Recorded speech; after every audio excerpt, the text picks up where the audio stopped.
months of practice and preparations in the books, this year's Iron Dog Pro class is ready for unleashing. Guys, be safe. We'll see you in no. Team number 22 is on the Iron Dog trail. There's over 2,000 miles to the finish, but some racers are most anxious to just get past the first. Feel good. I feel a lot better here in about 3 minutes when I take off. Getting there, yeah. I'm excited to finally start this damn thing. The first stretch lands teams in McGrath. 352 miles of narrow twists and turns keeps the mind focused on survival first, speed second. Our plan is take it easy on the first day, get to McGrath. Everybody just keep it together today, start racing tomorrow. On top of the technical trails, teams expect a severe drop in temperature and visibility during their ride. It's going to throw us a curveball the first day, that's for sure. It's probably 20 degrees here right now, and by the time we get to McGrath, they're expecting 30 below, so you can't dress for both. We've done everything we can. We've got a winning recipe. All that's left is hoping the ingredients mix in your favor. Clear skies and flat trails usually make for a relaxing ride.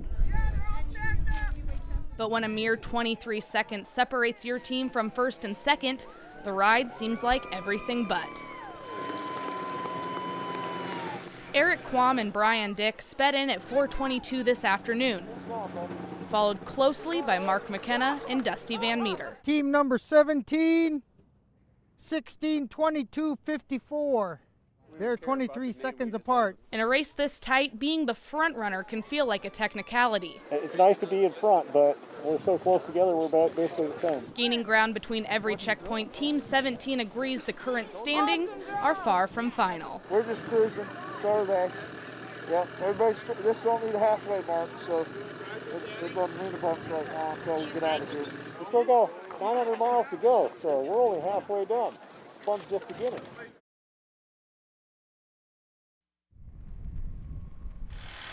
Done with the resting and on to the wrenching. Top teams enter the day with clear minds, ready to tackle the tough task of erasing 1,000 miles of wear. We just did our 20-minute inspection, and we just looked things over good, checked nuts and bolts, belt wear, Hyfax wear, track wear, and we have lost a skag on the left side of both of our snowmobiles and wore the ski down a little bit. So we got a tiny bit of work to do. We're timing them for inspection time, and they get 20 minutes to look at their sleds. Pride aside, some teams call on the assistance of those more knowledgeable come repair time. This actually is the first year that Scott has had a mechanic. Scott and Todd have always done all the work on their machines, and they asked me to do this for them, so I'm just under a little bit of pressure.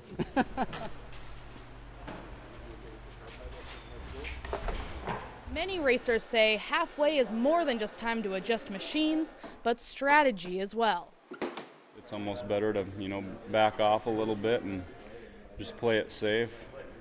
We had no reason to push. We should have backed off a little bit and saved our sleds, and we probably would be a bit further forward than we are now. But we were leading the race out of McGrath and just pushing a little too hard there in the interior, and did some damage to the machines, and so we spent an hour in Ruby repairing them. But we did most of all the critical stuff is accounted for. With riders as tough as their iron rides, what feels like a slow, steady pace can actually keep your team in front of the race. We've strategically just slowed down and rode our race. The race kind of starts here. If you can get here and you didn't tear something up, and you can roll out of here in good shape with the rest of them, then the race is on.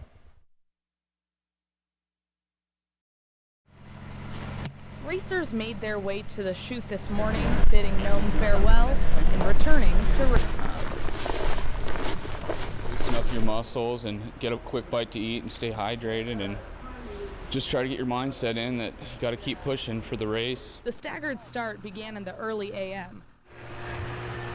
With Mark McKenna and Dusty Van Meter leaving first, Brian Dick and Eric Quam second, and a surprising third, Aaron Bartel and Brad George. I don't think anybody expected them in third, and I'm pretty impressed with those guys. Their riding ability is every bit as good as anybody. When riding ability is even among these elite racers, it's the unexpected that can really make the difference. All these top 3, 4, 5 teams are really pushing it because they're so close together. Someone's going to break, someone's going to wreck. Hopefully we could just slide in there, top 5. I mean, I've been in the front where they're at and lost this thing, so hopefully we have some of that luck or whatever you may call it, and we get to come from the back a little bit. But to reach the front, teams have to take down their closest targets first. I'm pretty confident we can catch Palin and Davis. We've been kind of, even running with no shock, we were able to kind of run those guys down. From here, it's about teams repeating what went right and wishing on their opponents the things that went wrong. I think if we just stay clean and consistent, we got a lot better chance of passing people. I mean, they say the race starts here in Nome, so we'll hope to keep it clean to Fairbanks, and maybe other teams will start dropping off. Everyone runs such a similar pace that's a lot of time to make up on everybody if they're having clean runs. So the best we can do is just hope we have a clean run and that the guys in front of us don't. The longest, toughest snow machine race in the world, the Iron Dog, has declared this year's champion.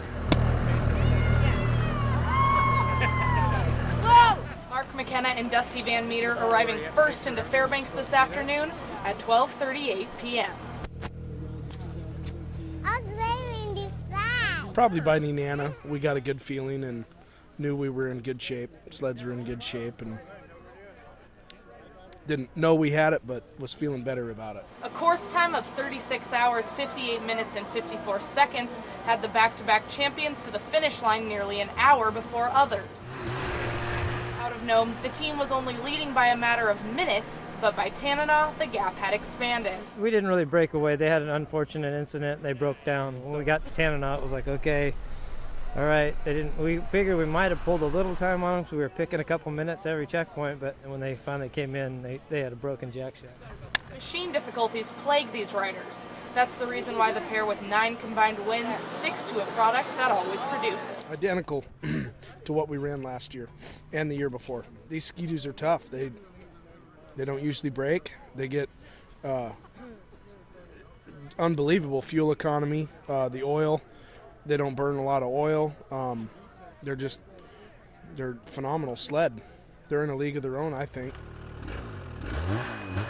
A reliable product below, giving the team confidence, but the pair credits someone above for their courage. In memory of Jenna Clark, the team proudly dedicates to her their winning effort. You're out there and sometimes you're just praying, hey, help me out. And there's several times that, where Mark's leading and I'm in the dust and you hit something you don't even see, and, something helped. It gave you the ability to straighten it out, let's put it that way, and get right back on the trail with no incident. Powering over 2,000 miles on ferocity, fuel, and faith, McKenna and Van Meter, a winning combination once again.